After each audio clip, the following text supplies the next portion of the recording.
Good evening. Good evening. All right. So my name is Demetria Lynn Strickland, and I'm currently the Interim Executive Director for AJAC.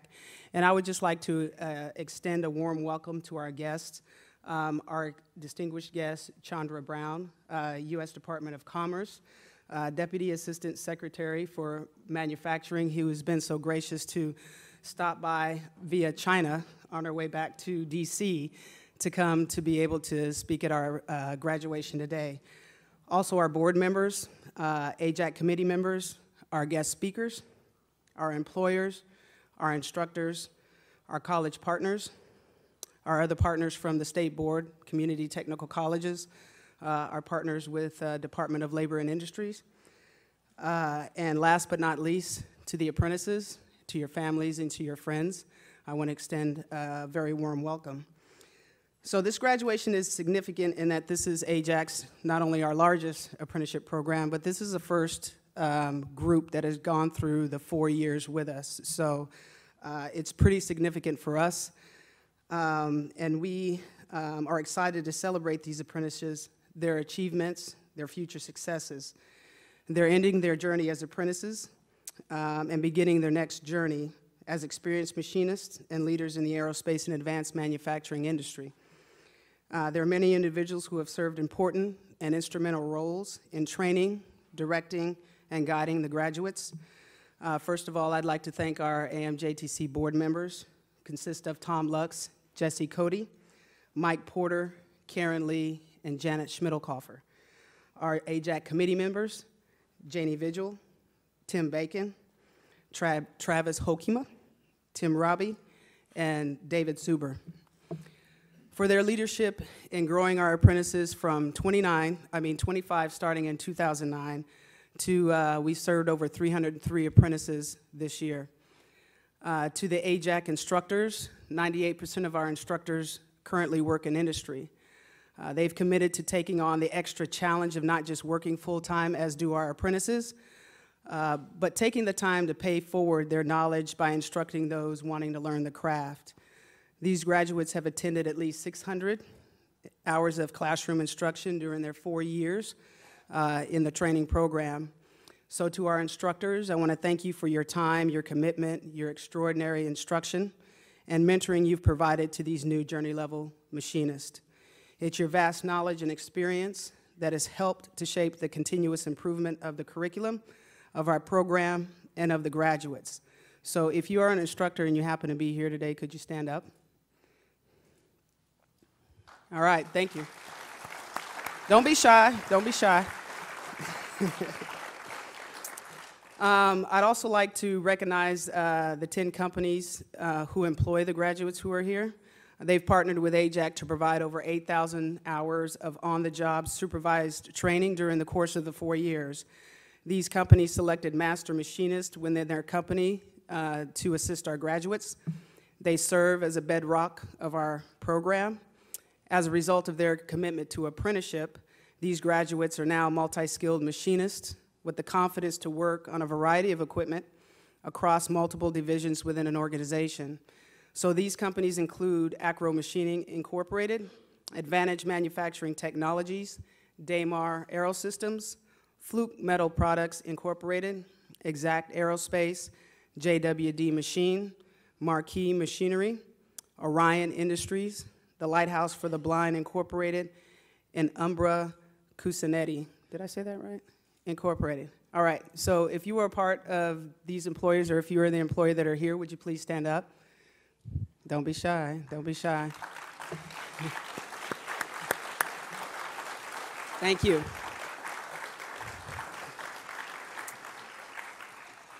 I'd also like to thank our college partners. So these graduates have attended class at Bates Technical College, South Seattle College, and Everett Community College.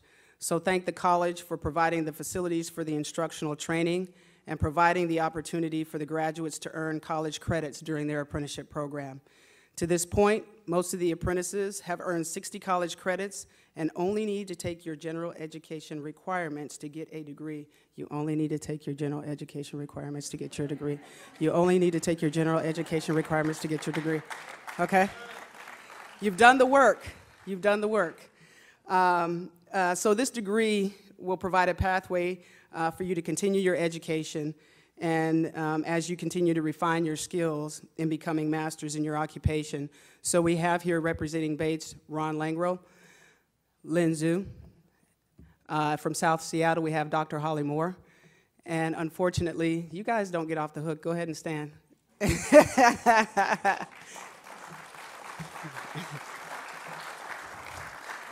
So unfortunately, Everett has their graduation again tonight, so they couldn't send somebody to the graduation, but they wanted to extend their congratulations to you, apprentices.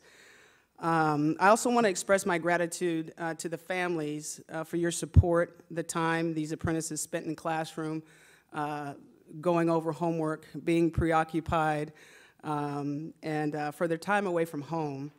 I very much appreciate the role you've served in assisting and supporting the graduates to become the journey-level machinists they are today. So if you are a friend, a family, a supporter of the apprentices, will you please stand up? Don't be shy, come on. Come on. Thank you. Thank you.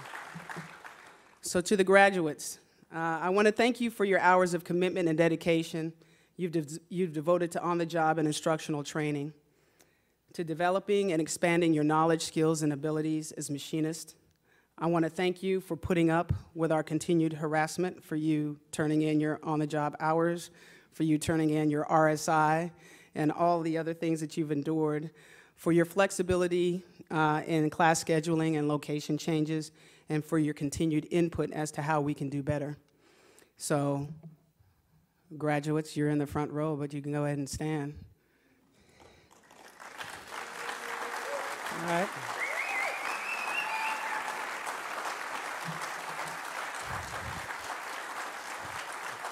All right. They're like, we're not sitting down anytime soon. Y'all can continue to clap. We're going to stand for a little bit. So, to the AJAC staff, if there's at any time, if we ever lose our focus as to why we do what we do, these individuals in the front row, to include the employers, are why we do what we do, to be able to help people get the training, to be able to help that transfer of knowledge to the next and the new generation of workers, and to be able to help Washington State maintain its, I don't want to sound arrogant, but be the best workforce in the states, okay? So there's such excitement for these graduating apprentices from everyone in the room, from family and friends to employers to staff, and for aerospace and advanced manufacturing in the state of Washington. These graduates represent the continued training of the workforce who will carry on the invaluable knowledge and skills of their mentors, and for those who are planning, wishing, hoping, and praying to retire sometime soon. So as we gather to honor your completion, we hope your service to apprenticeship does not end here today. For apprenticeship is not just about education and training. It represents an ideology, a mindset, a tradition, and a community. Having apprenticed and now an alumni, you carry forward a tradition of service and obligation to prepare the next generation of apprentices as you yourself have been trained. So our organization was founded on the principle that mastery occurs on the job as well as in the classroom. That the best instructors and crafts people are forged through years of experience, and that their knowledge is showcased best through everyday craft. That a journey level card stands for commitment, preparation, integrity, fraternity, and not just a credential. That apprenticeship serves as a foundation for lifelong learning and advancement that will make Washington State's workforce the best in the world. So having said all of that, I will now turn it over to Roger Peters, who is a program developer here at AJAC and will serve as tonight's MC. So thank you.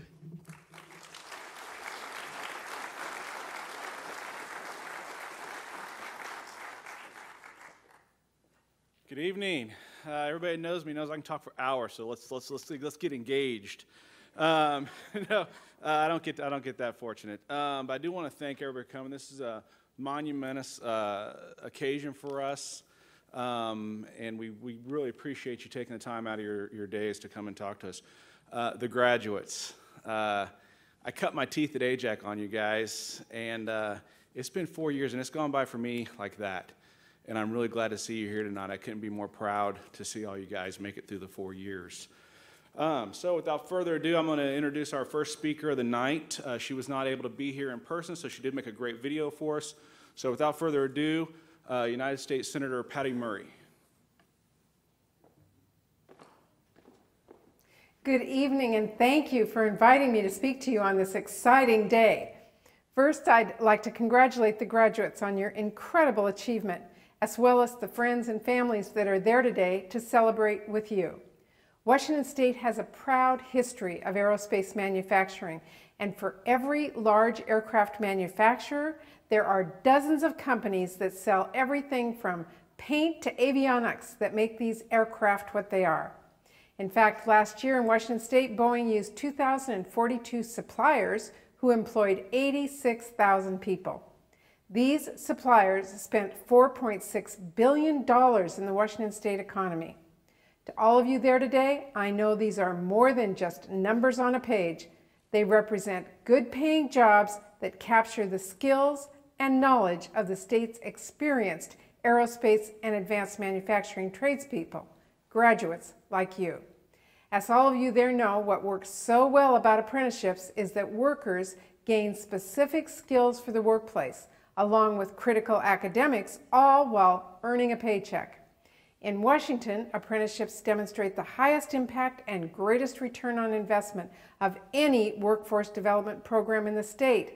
For example, for each individual who completes an apprenticeship program in Washington State, over their working life, there is a 90-to-1 return on investment. That's pretty amazing. And it's not just workers who benefit. Taxpayers in Washington State receive a lifetime benefit of 23-to-1, or around $80,000 for each person completing an apprenticeship program. That's the kind of return on investment most companies would love to see. And I think it's a pretty good argument for investing in programs like these across the country. Because if we want to be a nation that competes and wins in the 21st century economy, we are going to need to make sure our workforce has the skills and training they need to step up and fill those jobs our businesses are fighting to create. And we need to build on what we know works. You know, as a member of Congress, it's not often I have the opportunity to come home with good news from Washington, D.C., but today is an exception. Because this month I was able to join with a group of my colleagues, Republicans and Democrats, and members of the House and the Senate to announce we had reached a deal across party lines and even across the different sides of the Capitol to support programs just like this one that train and educate American workers for the 21st century. Our bill is called the Workforce Innovation and Opportunity Act, and basically it does two things. It doubles down on successful programs like this one that help millions of Americans get back to work, and it updates some of our outdated workforce programs that aren't working well enough. So I'm thrilled. We're building on what works and moving a really good bill through Congress that will better support what you are doing here. As everyone in the room knows, the principles and practices that make apprenticeships so effective provide a path forward. Strong public and private partnerships, integrating academic and work-based learning, and using an earn and learn approach where appropriate. These ideas have worked for the past 75 years, and they're going to be an important part of the workforce system for the next 75. So thank you for inviting me to celebrate with all of you here today. I'm proud to be your partner in the U.S. Senate. Congratulations again, and enjoy the rest of your celebration.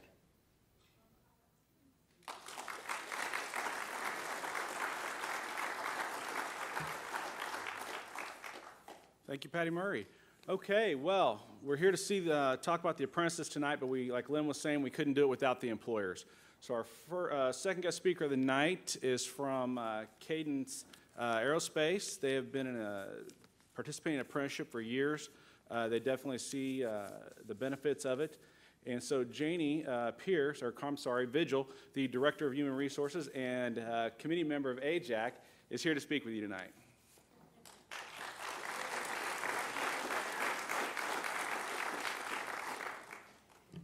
I guess I should let Roger off the hook because I just got married 2 months ago and I still introduce myself as J.D. Pierce. Vigil. So graduates, first off, I just want to personally congratulate you for achieving your journey level status. We have a lot of our employees that have gone through the program. A number of them are actually enrolled today. And I know it's hard work. 4 years of dedication, hard work, personal commitment, and certainly you have earned your card. And you'll be proud of that, not only tonight, but for the rest of your life. So I was asked to speak tonight to talk to you about becoming leaders in the aerospace and manufacturing sector. I thought, oh my goodness, they just went through 4 years and now they have to be leaders too. You've already demonstrated that you can be a leader, but when I thought about it, I thought all of us have an idea of what a leader is. So I want everybody to start by closing your eyes. Dad, do not fall asleep. Now I want you to think about your workplace. I want you to look around, look at everybody there. Go in the office, go in the plant, go to the break room, and look around. Study their faces. Now I want you to hone in on a leader. Open your eyes.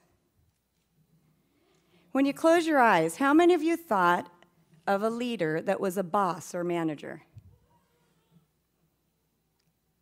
Okay, a lot of you thought it was a boss or a leader. And I think it's natural for us to associate leadership with somebody in a position of authority or hierarchy in the organization.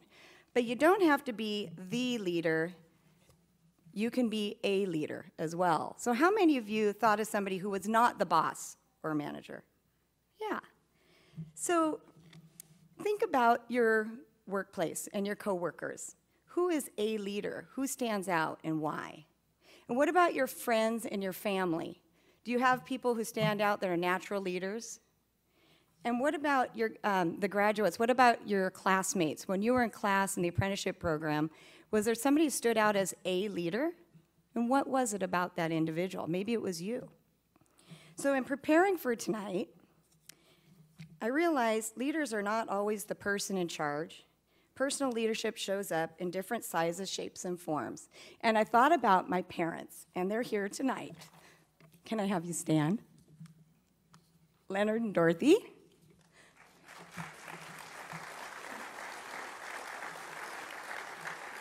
This is where I promise not to cry. So, my dad, he is now retired, but he was the leader his entire career. He served 2 terms on the Kent City Council.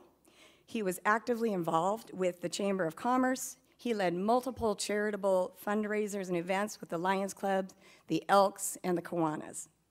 Leonard Mac McCon was, and still is, at 88 years old, a household name in Kent. This is where I need the Kleenex. But today, I wanted to focus on my mom. So for years, she was always in the background, always in Leonard's shadow, and often referred to herself as Leonard's wife. She was a bookkeeper most of her career. No fancy titles, no public recognition. Dorothy was a leader, not the leader, but a leader, a silent leader. The type of leader everyone can aspire to be, no matter what you do in life. Anyone who's ever known Dorothy knows one or more of her Dorothyisms. One of her many life sayings, her little ditties that she sings, sayings that you never forget and that you pass on to your children, family, and friends. Advice that helps guide your life and steers you to make good choices, such as, don't make mountains out of molehills. And this day too shall pass. If you can't say something nice, don't say anything at all. Our family favorite, and this really works, there's nothing that chapstick and 2 aspirin can't fix. And yes, I put chapstick on and I took aspirin before I got up here. So when I think of leadership, I remember what my mom always told my 3 brothers and I when we were growing up. And it's continued to inspire me to take a leadership role in everything I do. She would say, I don't care what you do in life. I don't care if you're a janitor or the President of the United States. Whatever you do, try your hardest and give it your best. If you're a janitor, be the best janitor you can be. So whether the job is big or small, I have always applied this advice to every task I've ever been assigned. Very early in my career, I was assigned the job of updating the bulletin boards. We had over 20 bulletin boards over 3 facilities, and it really wasn't something I looked forward to. I would have rather filed. But when I thought of what my mom told me, I thought differently. And I challenged myself to make the most effective communication boards I could make them fun, decorate them, post interesting information that I could attract employees to read them, be the best bulletin board manager I could be. And I did. To this day, I have a passion for everything I do, and everything I'm responsible for at work, and approach everything I do with the goal of being the best HR director I can be. My career is one enormous bulletin board. So to the graduates tonight, I present to you the Dorothy Challenge. How can you be the best machinist you can be? I also challenge you to arm wrestle my 5'4", 110-pound soaking wet 84-year-old mother, and I'll place money on it she will win. She used to scoop ice cream at my dad's ice cream store, and I think those muscles just never went away. Now, Dorothy would say she was just the bookkeeper. She would never try to stand out, but she was more than that. Everyone at the roofing company looked up to her as a leader. Her work ethics were solid. She never missed a day of work. She was never late. She was always positive, and she didn't put up with any nonsense from the guys.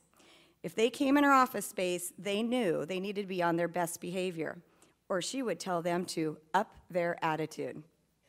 While Dorothy wasn't the leader, she was a leader, and she set high standards for everyone who worked with her and earned everyone's respect.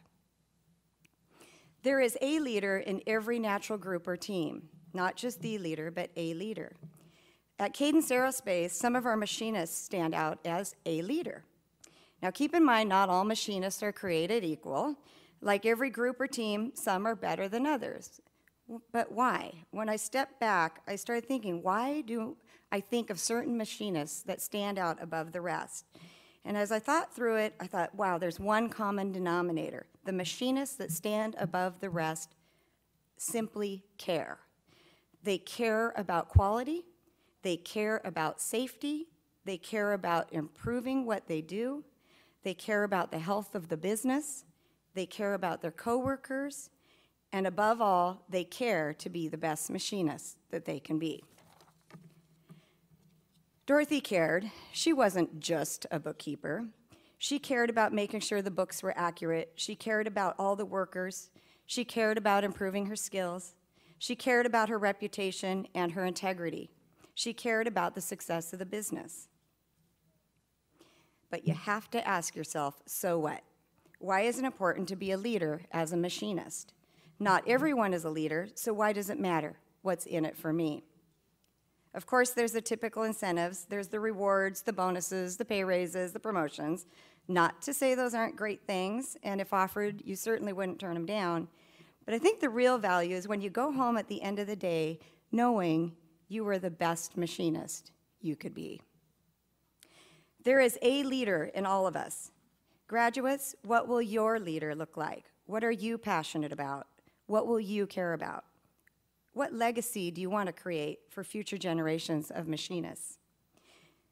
Most importantly, how will you feel at the end of the workday? Like a leader or a worker? Inspired or tired? I will leave you with the top 10 Dorothyisms and how it translates to being a leader. Dorothyism number 10. Just manage, Mariah, just manage. We never did figure out who Mariah was. Leaders, if you're having a tough day, toughen up and find a way through it. Just manage, Mariah, just manage. Dorothyism number 9. Don't tell me I can't. Leaders, take on challenges and extra assignments. Prove that you have the skills. Don't tell me I can't. Dorothyism number 8. Don't borrow trouble. Leaders, don't fall in the trap of shop gossip. Don't borrow trouble. Dorothyism number 7. She is always singing, anything you can do, I can do better. Leaders strive to be the best, have the highest quality, the highest productivity, the safest, Anything you can do, I can do better. Dorothyism number 6. You can like it, lump it, or go behind the barn and dump it. Leaders, you won't always agree with the decisions that are made at work. Try to understand why the decisions are being made, and then accept it and move on. Like it, lump it, or go behind the barn and dump it. Dorothyism number 5, like the old Brazier ad says, adjust, adjust. Leaders, the world is changing, and you need to keep your skills fresh and adjust to new technologies. Adjust, adjust. Dorothyism number 4, when all else fails, read the directions. This applies to the men as well as the women. Leaders, follow instructions relentlessly. Do not take shortcuts. We had an employee scrap a very large load on a multi-spindle a few weeks ago, and when asked, he said he was on cruise control and he didn't refer to the setup book. When all else fails, read the directions. Dorothyism number 3, make your hands go as fast as your mouth. Roger. Leaders, be productive at all times. Make your hands go as fast as your mouth. Dorothyism number 2, life is a do-it-yourself project. Leaders, no one else is in charge of your success. You need to take charge of your own career. It's a do-it-yourself project. And the number 1 Dorothyism, you're all done but finishing it. Graduates, be the best machinist you can be. Never stop caring. Be a leader. Thank you.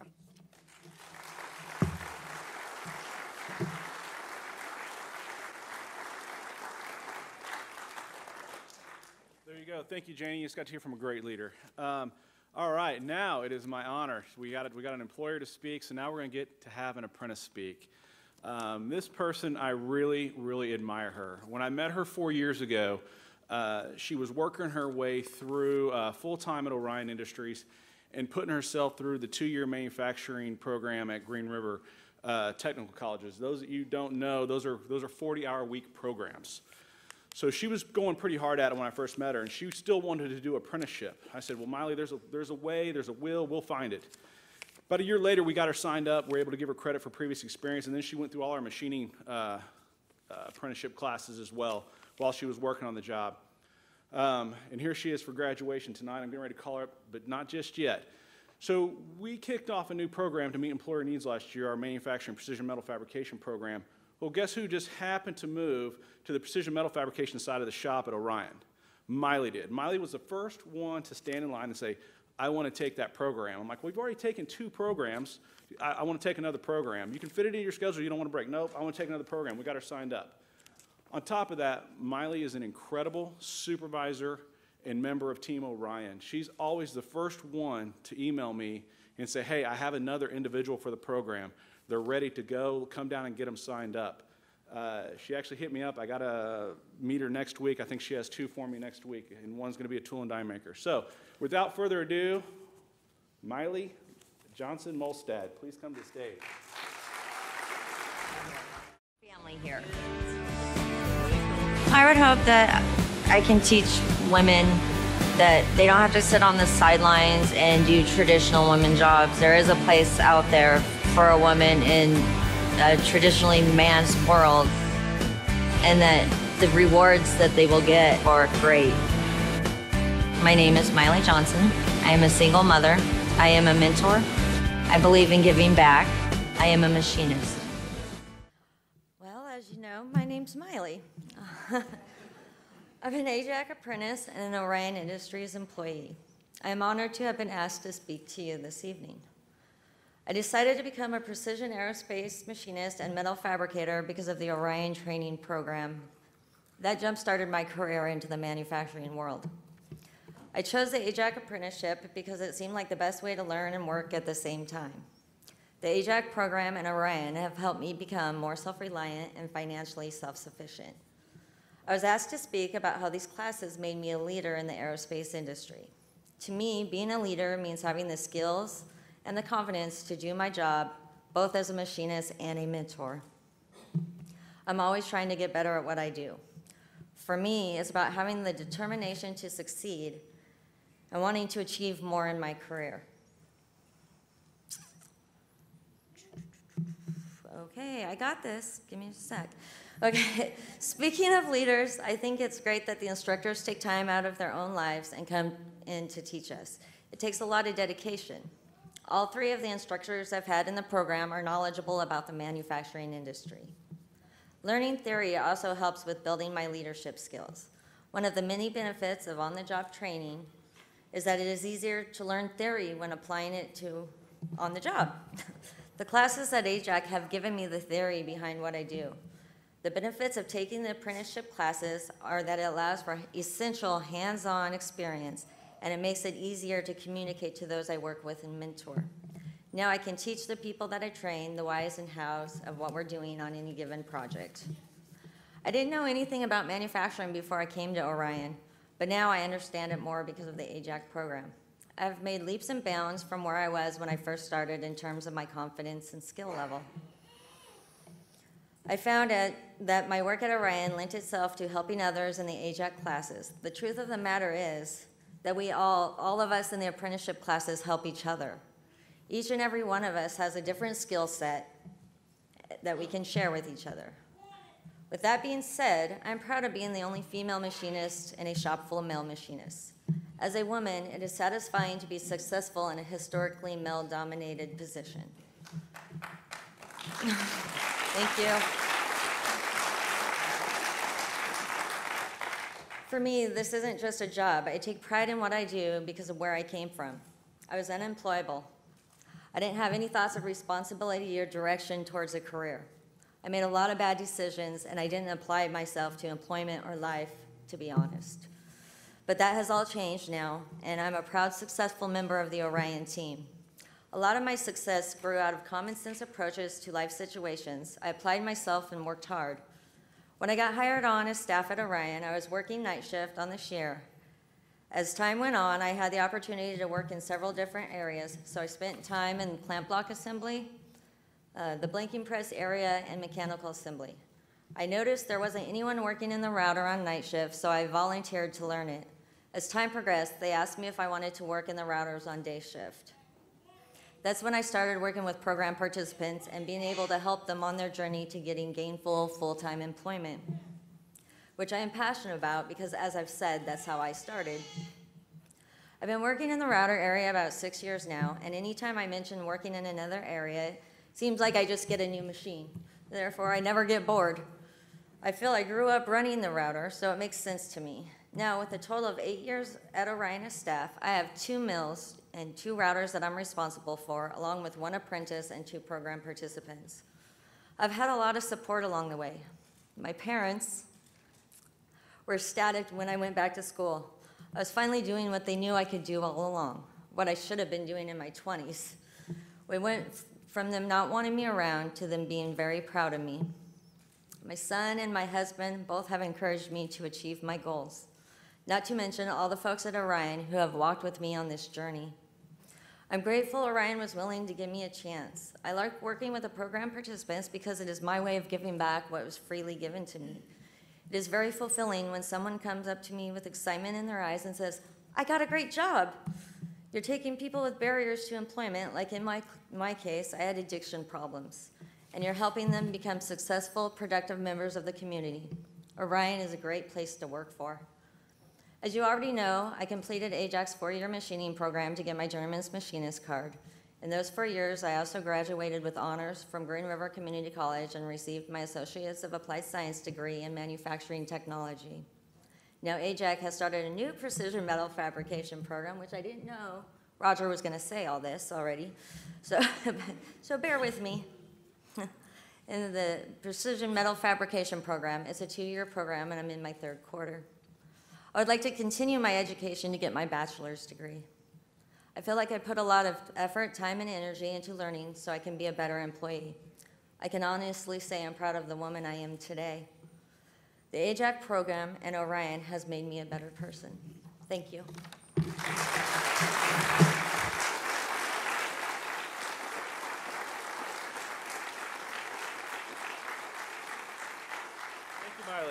Thank you, Miley. I didn't mean to ruin your speech.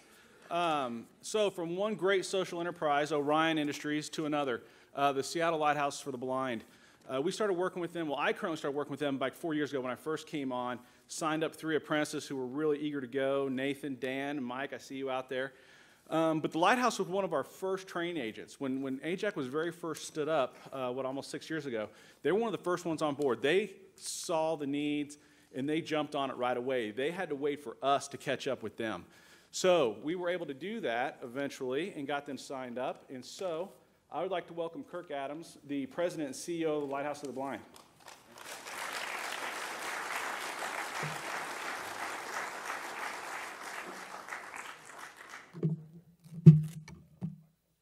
Oh, got it. Okay, thank you. So it's really, truly an honor to speak to you tonight. Again, my name is Kirk Adams. I am CEO of the Lighthouse for the Blind. Want to just talk to you a very little bit about myself and talk to you a little bit about our organization, and then give you a few thoughts on leadership as well. So about me, as I walked up here with a white cane and I'm reading my notes in Braille, you may have guessed that I am a blind person myself. And I lost my vision when I was 5 years old in kindergarten, when my retinas both detached. I attended a school for blind children, first, second, and third grade. I learned how to read Braille. I learned how to travel with my white cane. I learned how to type on a typewriter. I learned how to do math on an abacus, which I still have. Starting in 4th grade, I went to public school with all sighted kids. I was always the only blind student in all of my classes after I left the school for the blind after 3rd grade. Graduated from Snohomish High School, went to Whitman College in Walla Walla. First job I got out of college was very difficult to obtain as a blind person. My sighted classmates were landing jobs. I was sending out lots and lots of resumes, getting very few interviews, getting those very few interviews and getting no job offers. I finally took a job in an industry that I wasn't particularly interested in. I sold tax-free municipal bonds on straight commission, 50 cold calls a day for 10 years. And I decided when I was about 30, I didn't want to do that for the rest of my life, and I did some soul searching, entered the nonprofit sector, went back to school, got a master's degree in not-for-profit leadership from Seattle University, which through some twists and turns led me to the Lighthouse, which is a nonprofit social enterprise. We have about 400 employees, 240 of whom are blind or deafblind, and we run a variety of businesses employing people who are blind that serve some of the world's most important customers. So blind people at the Lighthouse provide the United States Army with all the 1- and 2-quart canteens that soldiers use for water. We provide them with their on-the-move hydration system. We provide them with the entrenching tool. So blind people at the Lighthouse are supporting the warfighter. Blind people at the Lighthouse are also involved in the aerospace industry, one of the greatest industries in the world, and take a lot of pride in our role in helping move people and goods around the world. Some thoughts on leadership. My favorite definition of a leader is anyone who is willing to help right now. And the problem the Lighthouse is helping to solve is the 7 out of 10 blind working age adults are not working. 7 out of 10 working age blind adults are sitting idle and wanting to work. There's a couple reasons for that. There is a supply side. The main problem with a blind person getting a job is lack of work experience and getting that first job. And you know what happens when kids turn 16, sighted kids turn 16, they get a driver's license and they get a their first crappy job.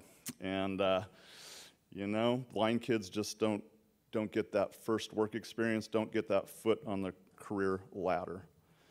And on the demand side, there's just a real lack of awareness on the part of employers, through no fault of their own, of what blind people are capable of doing. So we address both the supply side and the demand side. We hire blind people, many of whom have very little or no work experience. And on the demand side, we know what great employees blind people can be. So a little pro tip: when you apply for a job at the Lighthouse, put down on the resume that you're blind, and you'll get an interview for sure. So, you know, ultimately leadership is about helping, which means helping to solve problems. Leadership is about bringing solutions. So if a leader is anyone who's willing to help right now, how do we help? And from my somewhat unique perspective as a blind person and the CEO of a blindness agency, I've identified 4 main ways to help that I wanted to share. First is by being creative. Blind people have to be creative in order to live successfully and work successfully. And that means using the tools that are at hand in new ways. So if you come to our shop, you're going to see the same parts being made that you'll see at other manufacturers, but you're going to see some things done in some different creative ways. Just some simple things. We put a tactile strip down on the floor to outline the aisles so that employees can trail those lines with their cane and navigate the shop. You'll see work orders in Braille. You'll hear people doing first part checks with calipers that talk. You'll see CNC machines with the information being voiced through a speech synthesizer, so the blind machinist can get the same information a sighted machinist would. So, you know, being creative requires a lot of understanding and knowledge, and that understanding and knowledge comes through learning. So learning leads to understanding how to do things in new creative ways. The second way to help is by being collaborative. And we have a little bit of a paradox. Our mission is to help blind people and deafblind people live independently and self-sufficiently. And in order to be independent and self-sufficient, you need to rely on other people.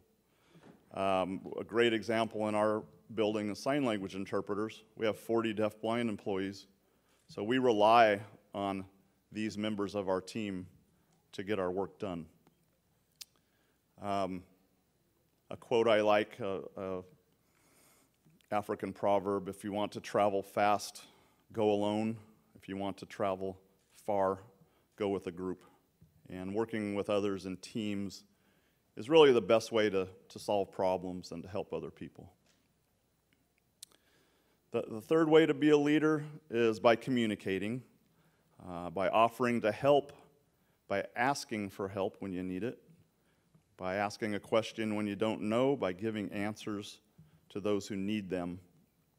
And a really powerful example of communication that you'll see in our building is between blind people who use guide dogs for independent travel. So the communication between the guide dog and the owner, there's just a constant flow of communication back and forth. And in this case, you know, communicating effectively really is a matter of life and death. The final way I wanted to mention to lead is really just by being courageous. And a favorite quote of mine from the Tao says, "Because of deep love, we are courageous." And sometimes it takes courage to help, to lead. We have 240 blind people who travel to work at the Lighthouse every day so they can support our troops and deliver quality aircraft parts. And for a blind person, sometimes traveling across town to work and back can require more than a little bit of courage.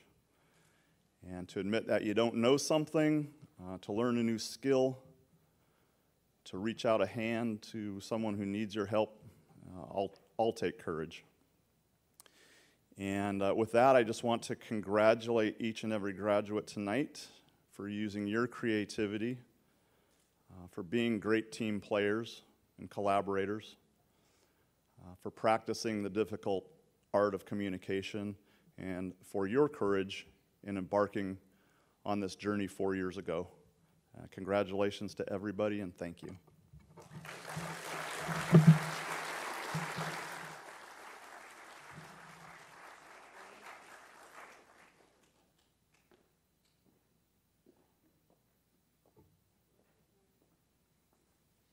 Kirk, thank you very much. For our next speaker, we would not be here without them. They got the communication started and they generated the funding. I would like to welcome to the stage from the International Association of Machinists, District Lodge 751, newly elected president and director of business representatives, John Holden.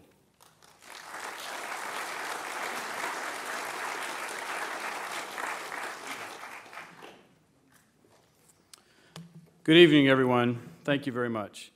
It is a privilege to be here on behalf of the 32,000 District 751 Machinists union members in Washington State. I am proud to be here to honor the graduates tonight. District 751 is particularly proud of you all for taking the opportunity placed in front of you to secure your future in the aerospace industry, especially since 751 did play an integral role in acquiring the funding for this project. And what we saw at the time was employers needed skilled workers. And we know, because we're familiar with aerospace apprenticeships, that those apprenticeship programs are what will deliver those skilled workers. And for the workers in the community, it'll give them those higher skills, the confidence, the empowerment, and it will allow them to innovate for those employers that they're going to work for. So the IAM, of course, we are proud of what we've done, but none of that work would have bared fruit without you all taking on the apprenticeship before you. And so congratulations to you all tonight.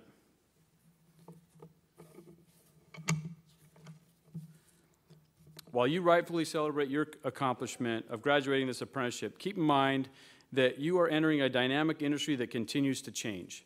I'm grateful that you had the opportunities that many workers didn't have.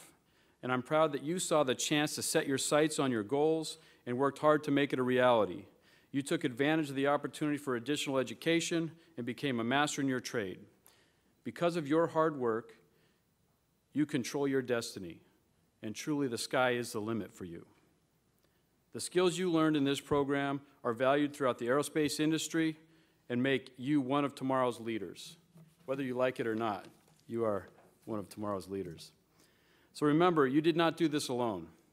Graduates, take a moment, turn to your family if you're near them, your friends, your loved ones, and thank them for their tireless support in your efforts. And please, let's give the families a round of applause as well.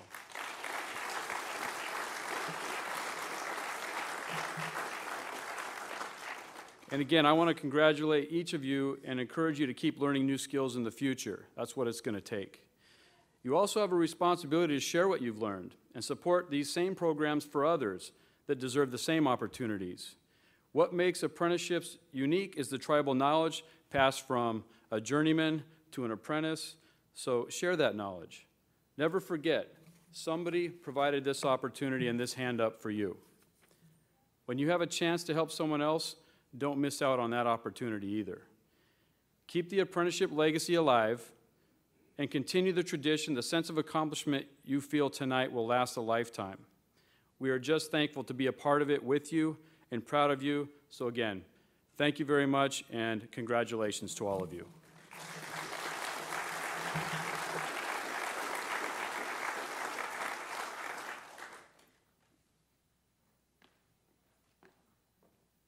Thank you, John. This next speaker comes to us all the way from China. We are honored to have her here with us. The Deputy Assistant Secretary for Manufacturing, U.S. Department of Commerce, Chandra Brown.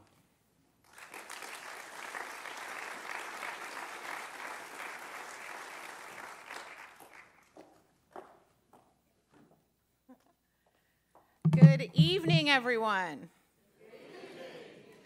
I am awake, which is very good because it is in the morning in China. And no, I'm not actually from China, although I did just get off a plane from being in China to come here to Seattle. And I can't tell you how great it is to be back in the United States and back breathing the beautiful, clean air of the Northwest.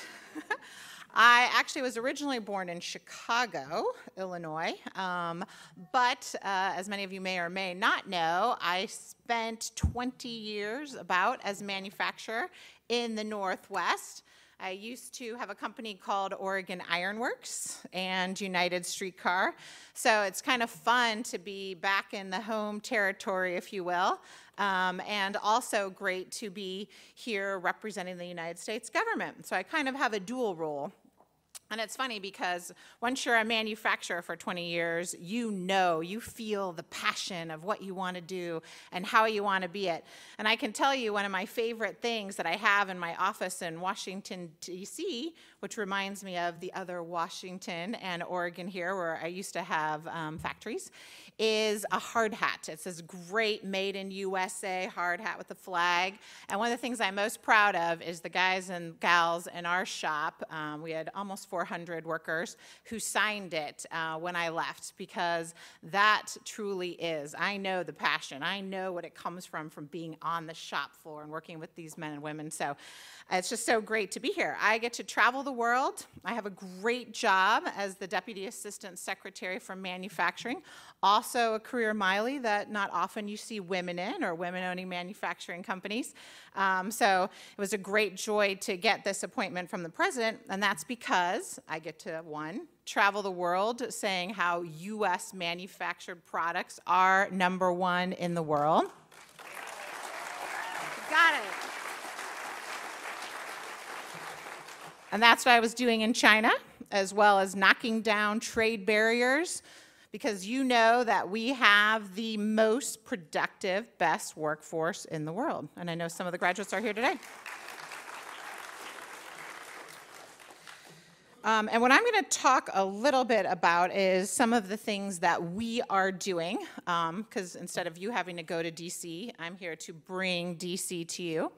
And I think there's some really cool stuff that's happening right now that pertains to everybody here. We are working a lot to help develop and grow the middle class. I think we all know that, and you know that apprenticeships are critical to that. Our entire manufacturing sector basically accounts for 12% of American output, nearly 2/3 of American exports, and we know that manufacturing is the lifeline of this economy. And as you may also know, the aerospace industry is one of the most important segments of the overall manufacturing economy. In 2012, aerospace industry, $120 billion in exports alone. So guess what?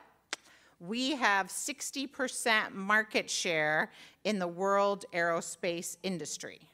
So everyone here today is already joining a great American success story. And we know that skilled workers equal more productive businesses.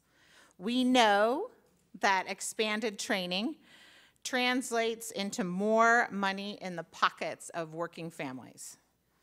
In fact, this is a statistic I really like, 87%, so almost 90% of US workers who complete apprenticeships get excellent jobs and make $300,000 more than their peers over their lifetime. So, yeah, hey. I hope that is true for everyone here, and I'm sure the graduates do too. And so, on the United States perspective, we, for the first time ever, at the United States Department of Commerce, where I work, I was appointed by the president and have this wonderful job. Under Secretary Penny Pritzker's leadership, we have made skills and investment a top priority, which is why I get to come do things like this. And this administration is investing $100 million an upcoming apprenticeship grants competition, which is targeted at providing support for apprenticeships just like AJAC, and also besides advanced manufacturing in IT and healthcare. That's why President Obama's FY15 budget calls for a $2 billion investment in apprenticeship over 5 years, and why the President's Opportunity for All agenda includes efforts to train Americans in fields such as aerospace and advanced manufacturing, where there's high demand and high growth potential for the United States. We also, and everyone here in this room and this region, should be very proud. You guys are leading the way in the United States. I'm pleased to say that the Washington-Puget Sound region recently won a very important award. You are one of the first manufacturing communities in the United States through the Investing in Manufacturing Communities Partnership Program. And that is a testimony to AJACs and other programs like that, and the importance of aerospace and manufacturing to this region. It's a great partnership, and everyone here should be very, very proud. Now, to talk a little bit about the importance of the aerospace industry in particular to American manufacturing and American competitiveness. As the Deputy Assistant Secretary for Manufacturing, I cover all manufacturing for the U.S. So that's everything from medical devices to autos to renewable energy to oil and gas. But aerospace is probably our biggest, best, and one of the brightest industries that we have. We know from history how important aerospace is. Aerospace manufacturing during World War II not only won the war for the United States and the Allies, it created a wartime and post-war economic boom that brought with it the baby boomers. I personally love, and I have a mug, the image of Rosie the Riveter inserting rivets into bomber planes, which brought really manufacturing and aerospace into the forefront of the American dream. And so it's very appropriate we are here today at the Museum of Flight, surrounded by many of these historic planes. Now, my job has shown me that this dream, which is about manufacturing in the United States, is still alive, it's relevant, particularly from the aerospace industry. And as you know, one of the recent changes that's happened over the past few years is reshoring and bringing U.S. manufacturing from overseas back to the United States. Another thing we're very, very proud of. Year after year, U.S. aerospace manufacturers account for the highest trade surplus of all manufacturing industries. When we talk about this trade balance, you are the positive side of that. You are the ones that are creating the jobs and making the products to help our trade deficit. Aerospace companies support more U.S. jobs through exporting than any other manufacturing or service sector. And that is why, as many of you hopefully already know, aerospace workers earn 47, almost 50%, more even than other manufacturing workers. Nowhere is that really more clear than here in Washington. This state transportation equipment is by far the biggest export, and I hope everyone here earns at least 47% more than the average manufacturing worker. But because this U.S. aerospace industry is so competitive internationally, and because it supports high-wage, high-tech jobs that we all know we need and want to keep our middle class moving, we have worked with special intent to increase exports of U.S. aircraft parts, all the supporting equipment, other aerospace products such as satellites, and they're all part of the National Export Initiative, or NEI. And so President Obama, he launched NEI in 2010, and the goal is to expand U.S. exports and support over 2 million additional jobs by the end of 2014. I'm proud to say we are well on our way. Aerospace, again, most important, our trade surplus was just over $76 billion, thanks to aerospace. So we are exporting much more than we are importing in this section. And we know that America is open for business, and we hope to attract even more aerospace companies, the supply chains, back to the United States, creating jobs and needing more trained and skilled workers, which is why we love apprenticeship programs. So I know these are a lot of facts and statistics, and I know that we all know that 21st century manufacturing, it's different, you know, from 5 years ago, from 10 years ago, from 20 years ago. We know, and we're so proud to say that I think even the perception of manufacturing is changing, that it's noble to work with your hands, that it's a great career, again, with higher wages, better jobs, and really you can support a family, preferably and usually without the same amount of debt that you sometimes see on college side. So I get to travel the United States, and I get to talk about how great manufacturing jobs are. I get to hopefully change the perception person by person, guidance counselor by guidance counselor, teacher by teacher. But I know in this room, I don't have to do that, because you all know how critical this is. If we do not have a skilled workforce and have that pipeline of the future generation of workers, we will not continue to be the world's greatest nation. So I want to thank Washington State for the initiative to create and grow AJAC.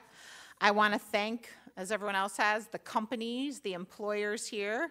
May you create many more jobs that need many more apprenticeships. I'd also like to thank the family and the friends. I really do believe it takes a village to raise and move anyone. And finally, I'd like to thank the graduates who've been really invested years of time and energy to be here today. So as we move forward, I know you see the benefits. I hope you continue to remain engaged. I hope you continue to help AJAC and this Puget Sound, and in fact, all of the United States by your efforts here. And I want to say, you know, you're the future. Go out there, advance the cause of U.S. manufacturing. I like to end with a quote from Abraham Lincoln, who I just admire so much.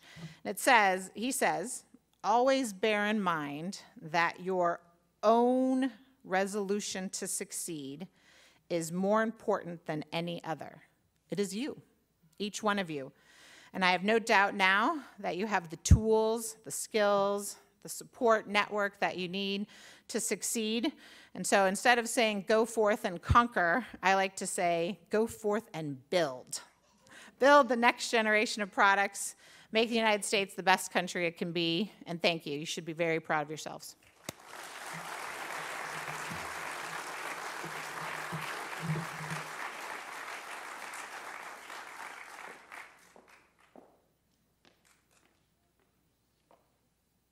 Thank you, Chandra, for your insight, your passion, and the advancement of manufacturing.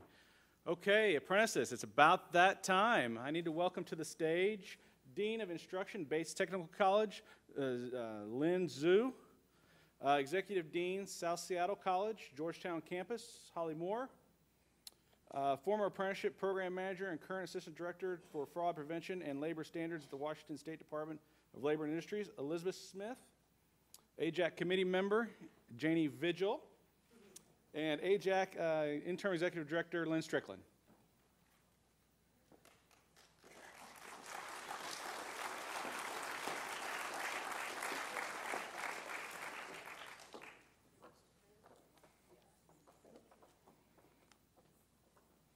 Okay, and now to the stage, Andrea Anderson, Director of Apprenticeship, to talk a little bit about the apprentices. Hi, welcome. So, apprentices, let me just tell you how we're going to proceed. Are you guys about ready? Okay, great. So, when I call your name, apprentices, so Lisa Van Dyke, our great communications person here at AJAC, told me that your pictures are going to come up on the screen. So, I'm going to call you up one at a time, and I'd like you to enter on this side, move across the stage, shaking hands with our fantastic guests. You'll receive your certificates on the other side, and then there'll be a group photo, and then you can proceed back to your seats. Everybody clear? Great. Okay. I'm going to call the groups based on what college you went to. So our first group of apprentices attended Bates Technical College, And first off is Justin Hill. Come on up, Justin.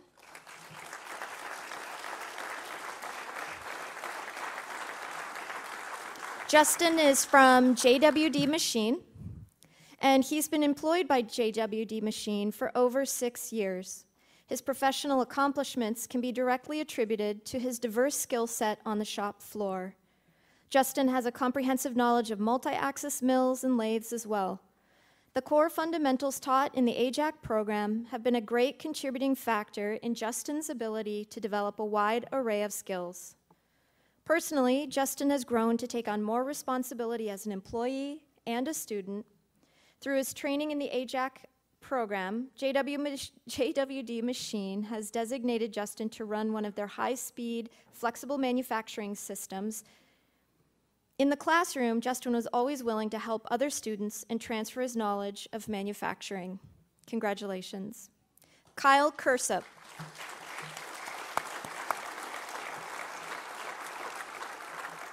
Kyle has been employed at JWD Machine for over 5 years. His enrollment into the AJAC program helped him achieve many goals, both personally and professionally, including his in-depth knowledge of cellular manufacturing and the FMS system, Flexible Manufacturing Systems. Kyle progressed and moved into JWD's machining program and engineering department, where he continually hones his skills in 5-axis programming and maintains the department's schedule. Personally, Kyle attributes his growth and confidence to many of the skills learned as an apprentice in the AJAC program. Kyle has exceeded expectations at JWD Machine thus far. Congratulations.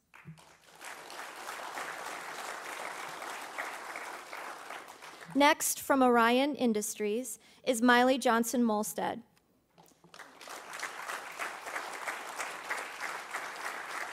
When Miley joined the Orion team 7 years ago as an entry-level manufacturing employee, her drive and determination to make something of herself became immediately apparent. Despite starting without any experience, she quickly developed the skills for basic operation of CNC equipment and started taking after-hours training to learn CAM programming. When the AJAC program was first created, Orion offered Miley an apprenticeship opportunity as one of their most promising employees. Miley has turned this opportunity into a life-changing event, and she now runs a production cell of CNC mills and routers, manages a team of CNC operators, trains Orion staff, and mentors new Orion program participants as they learn CNC operation.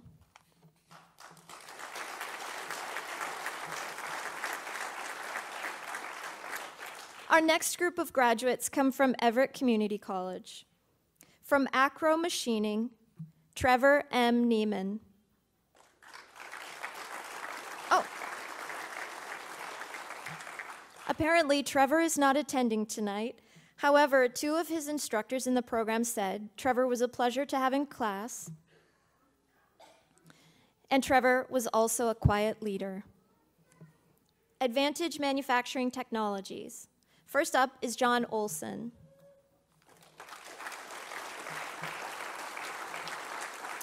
The apprenticeship has been a great opportunity for John. He's grown monumentally in experience and understanding, both as an individual and as a machinist. He's become a good mentor for AMT's young operators and their existing apprentices as well. John shows growth every day with every new setup and every new part. He's been given some very useful tools that will last him a lifetime. John has a very bright future ahead of him, especially as a cell lead in the shop. He's consistently looking for opportunities to improve both himself and his team. John is safe, patient, and willing to teach the tools he's learned to anyone willing to listen. He's a great person and a valuable asset to Advantage Manufacturing Technologies. In the classroom, John is knowledgeable and willing to share his insight and previous experience with those around him. He's been a favorite amongst instructors who valued his opinion on teaching concepts, but most importantly, doing it in a respectful way. Congratulations, John. From Damar AeroSystems, Ryan Baker. Ryan's skills are very impressive by any standard. Ryan came to Damar with a vast understanding in sheet metal fabrication. he continues his journey by expanding his knowledge into developing a robust set of metalworking skills, including CNC machining. Ryan's willingness to tackle any project, large or small, combined with his metalworking knowledge, has been a true asset for Damar. In the class, Ryan was often the last person to leave and always asked a lot of great questions. Congratulations, Ryan.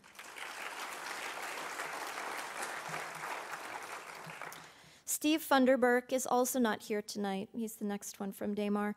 He's considered an outstanding employee at Damar through the loyalty and commitment he demonstrates every day. Steve uses his passion of the trade and machining knowledge to look for ways to improve quality and production. Additionally, Steve maintains a positive attitude in developing more efficient processes. Steve has received recognition from his former instructors who valued his independent thinking and always questioning why, while never taking anything for granted, a mark of a good machinist. Robert Golub is also not attending tonight. However, Robert advanced to supervisor at Damar, sharing his knowledge with fellow apprentices and less experienced employees. Said of Robert, he's smart and a big picture kind of guy. I wish I'd been blessed with a supervisor like Robert at some of the jobs I've had in my career. Robert was outstanding. He would go above and beyond what was needed. He would push us instructors to teach us as much as we know. And again, Kyle C. Matthews, he's not attending tonight either, but I want to share a little bit about him. Through application, devotion, and hard work, Kyle has become an accomplished, knowledgeable machinist, always willing to mentor and support his team. Kyle's understanding has been a true asset to Damar. He provides efficiency savings with setups and runtimes, developing innovative setups and runtime improvements. In the classroom, Kyle asked a lot of questions that made others think, and he was a pleasure to have in class. Jeremy L. Moreland. The apprenticeship has been very beneficial to Jeremy. It has greatly helped him excel in all facets of machining and is now an integral part of Damar's manufacturing process. Jeremy gains more experience and growth every day by being universal with all machine control centers and has a clear understanding of cutter technology. Jeremy's more confident since enrolling in AJAC's machining apprenticeship program. He's gained more experience with training others on the tools he has learned, along with improved setups, and quality in manufacturing, which will greatly benefit Damar's future. Jeremy has a bright future ahead of him thanks to his apprenticeship training. Congratulations.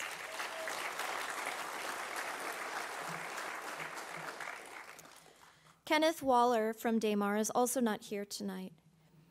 Kenny is willing to perform a variety of duties with a vast metalworking knowledge. When faced with a deadline, Kenny's not afraid to step in, help out, and learn new methods. Kenny's flexibility in learning a variety of machining techniques has developed the strong building blocks of a versatile machinist. He also was an excellent student. He did everything he could to understand a concept and was very methodical. Great skills for a machinist to have as well. Last up for Damar is Dylan Walter. Dylan shows a lot of initiative and looks for opportunities to cross-train and learn new things. Damar often relies on Dylan for a variety of tasks. Damar has the utmost confidence that Dylan will complete each task with the highest detail, providing precision results. He was also a pleasure to have in class. Congratulations, Dylan.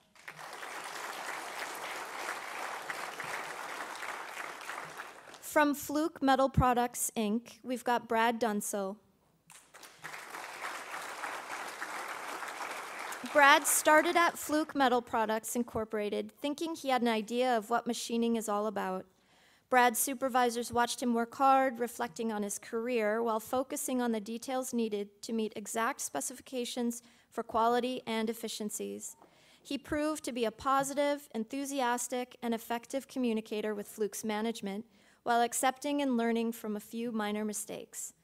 Brad's supervisors believe the program pushed him to learn more than just the on-the-job training piece. As a student, he is always helpful and willing to share his knowledge, but if he doesn't know something, he's not so proud that he won't ask. He wanted all the information his instructors could give him, not just what was in the curriculum. He pushed his instructors to teach him more.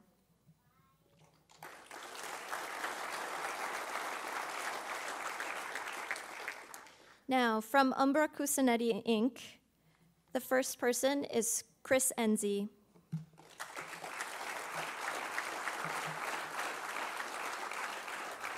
Chris Enzi, also known as Bo on the job, began his career with UCI in March of 2007.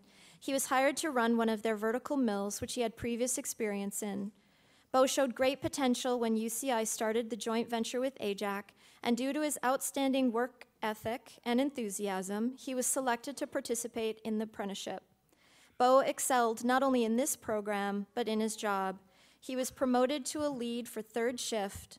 Bo has become versatile in running multiple machines, and UCI is confident he will be a great mentor for future apprentices. One of the AJAC instructors said, "If I had a kid who wanted to learn how to become a machinist and Bo was their instructor, I would be confident that he or she was being trained correctly. I hope Bo will become an AJAC instructor someday."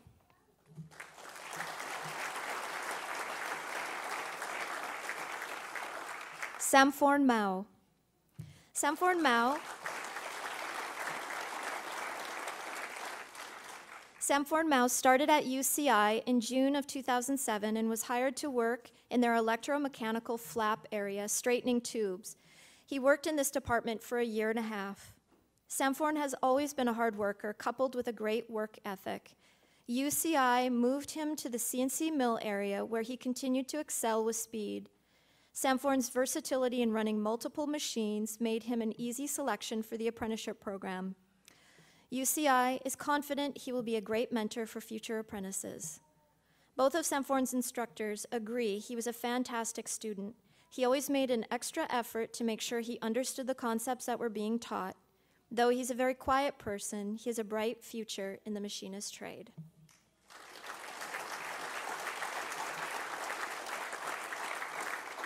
Travis G. Schmelzer.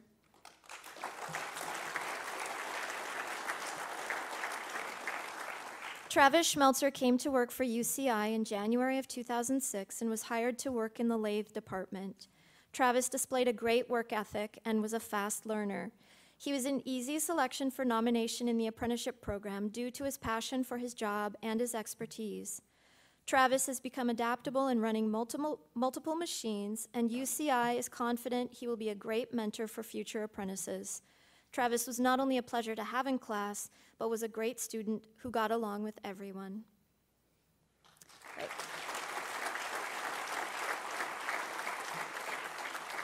Our apprentices from South Seattle College are next. First up from AJAC Aerospace is Anthony Green.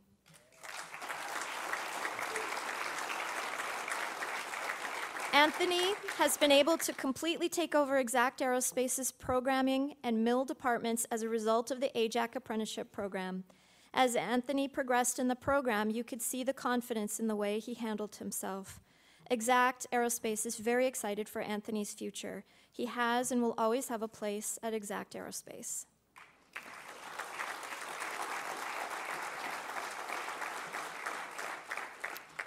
Anthony's former instructors added, "In the 4 years I've known Anthony, I've seen him progress from an apprentice who was questioning his abilities to a go-to person at AJAC. Anthony has not only excelled at machining, he's taken over AJAC's programming department and is steadily working his way into management. Anthony's very smart and very talented. Anthony taught me a few things about Mastercam in my Mastercam class. I have no doubt that Anthony is going to accomplish big things in his career. He already has."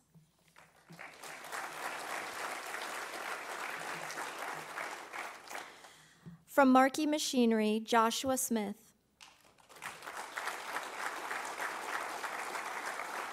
Joshua has done very well as a machinist at Markey. He's a multi-talented learner who picks things up easily, which can be attributed to his involvement in the apprenticeship program. Joshua is a smart individual and picks things up quickly. Markey's employees enjoy working with him. His instructors added, "Josh coined the phrase, 'CNC is witchcraft.' Despite his initial views on CNC operations and programming, Josh has gone on to be the first machinist at Markey to set up and operate their proto-track CNC mills. Josh was an excellent student. He's very smart, and his instructors say they know he'll do great things in his career.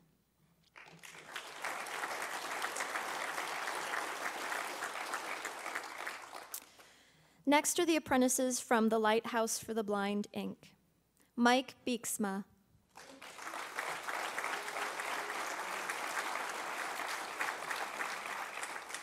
Michael E. Beeksma moved from a production lead position to the AJAC Apprentice program to add expert technical skills as a machinist to his already extensive array of skills. Always consistent and steady in the Lighthouse for the Blind aerospace production shop, he's now counted on to fill multiple roles in the machine shop. Mike has already been a lead and has mastered multiple machines. He will inspire the next wave of Lighthouse apprentices. Mike is an excellent student and always has a lot of excellent questions. His instructors enjoyed having him in class. Congratulations.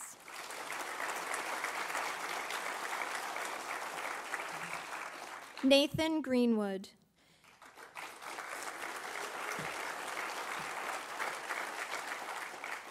Nathan gained a tremendous amount of knowledge in a short period of time.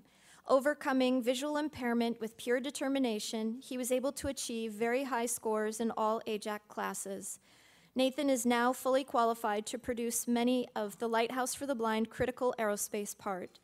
Nathan has also gained personal confidence and the ability to mentor other employees in the AJAC program. An instructor said of Nathan, he refuses to allow his vision to stand in his way. Ever inquisitive, Nathan tries to absorb everything in his surroundings. His attention to detail will make him a great instructor. Another one of our instructors said, I had the pleasure of having Nathan in 2 of my classes.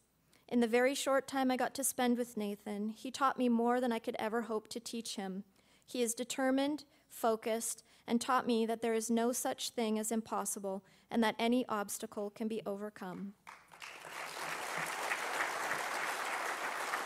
Congratulations. And last but not least is Daniel Porter.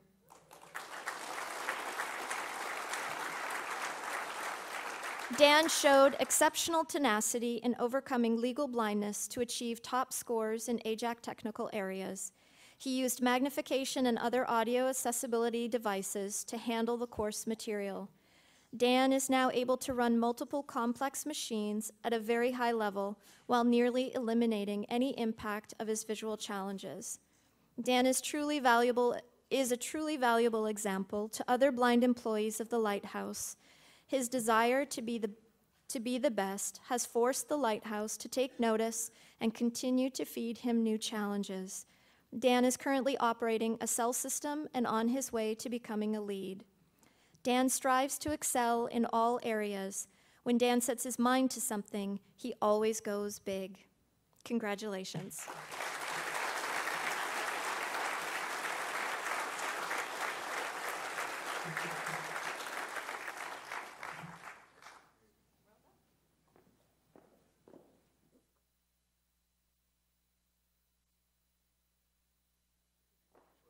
You can come up here if you want. I think you're good. You I was sure? supposed to read this last sentence. You were going to read that last sentence? But What is it? well, it's usually my way of coming in and messing up your closing words. Okay, all right. Doing that all night, but All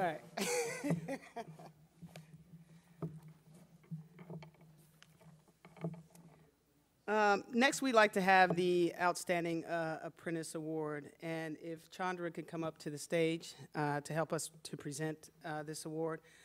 Graduating apprentices, you are our greatest asset in carrying on the knowledge of our mentors and instructors and in keeping the aerospace and advanced manufacturing industries alive and thriving in Washington State. Whether you serve as a mentor, teacher, advocate, or role model, the power you have to influence the lives of others is immense. These acts will define you as a leader, and your leadership skills will set the standard for all apprentices to come. So with this vision in mind, we'd like to honor one amongst you who has taken this initiative to heart. Not that you all have not. In addition to being an exemplary apprentice, this individual has served as a mentor and will begin teaching for AJAC this fall. This individual will also be the first apprentice to complete AJAC's new associate degree at Bates Technical College, and I really wanted to, is Ron still here? He had to leave? Okay, so tell him that I was saying this about him. Okay. Not just giving a shout out because I used to work for Bates for 4.5 years, but we've been working with the colleges to try to articulate the apprenticeship program. And so when apprentices finish, they take their general education, as we mentioned before, and then they can earn their AAS degree. So in working with Bates, a lot of the colleges have multi-occupational trades degrees, which are associate's degrees, but we're trying to get it defined to be able to articulate for the apprentices what they've actually done during their 4 years. So it's a more specific degree that outlines the classes that they have taken. So we've worked with Bates, and Bates helped us through all of our pestering. They were very patient and helped us to be able to get an AAS degree in Aerospace Machinist at Bates Technical College. So you apprentices, again, you guys have done a lot of the work. You guys and ladies have done a lot of the work. Go ahead and continue and get that associate's degree. One of the other things I wanted to also mention, that you guys have finished this program. You have 0 college debt, so just saying.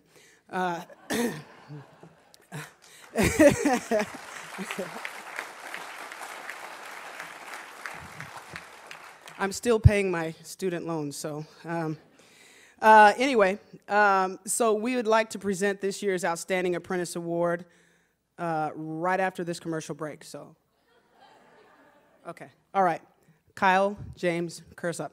Okay, come on over.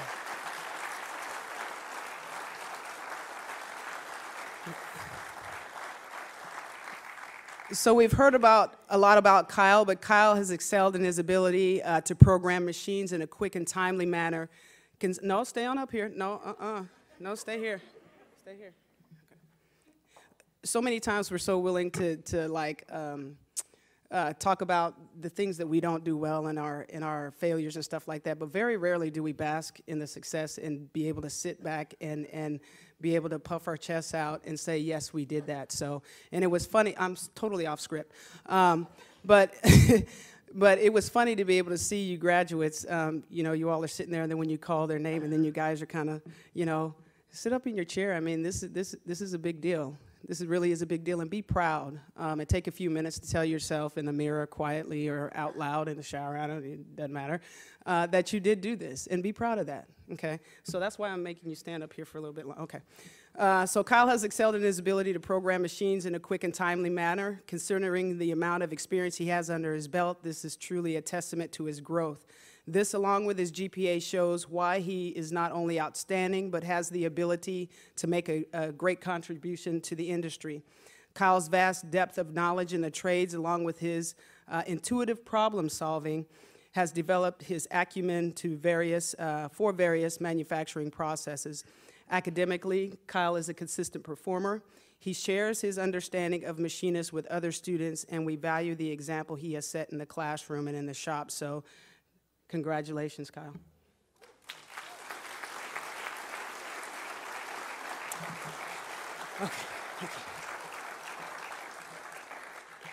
Okay, so now realizing that I am the only thing that is standing in between you and the heavy appetizers as opposed to medium or light appetizers, I guess, I don't know. I'm going to make my closing remarks really, really short. So is Karen Lee and Mike Porter here? Were they able to make it? Okay, they were our board members. But I wanted to thank everyone. I really appreciate the speakers that came out and your words to the apprentices and the graduates. Lisa Van Dyke, I have to do this. Where did she go? Lisa's been working.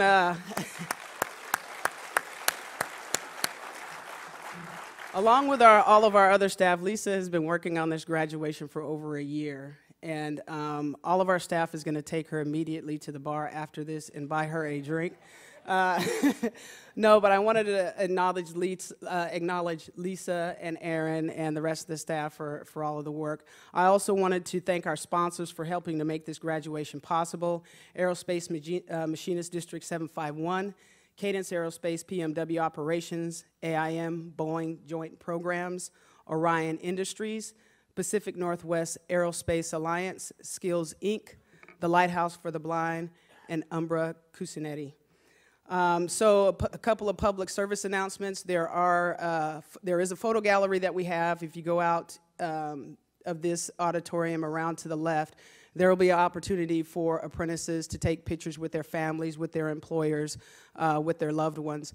Well, we also have a videographer that is located downstairs, and it's always great to get testimonials. We could talk about the program and the success of the program and what it means, but it means a lot coming from individuals that have been through the program. It means a lot coming from employers, so please take advantage of the videographer down on the bottom floor. The museum is open up to you and your family, so please feel free to walk around. And right after this, if we can have all the graduates back on stage to be able to have one big group photo, that will be great. So in that, have I forgotten anything, Elisa? Am I good? Have I forgotten anything, or Roger? All right. We want to thank you all for coming out, and enjoy the rest of the evening. Thank you.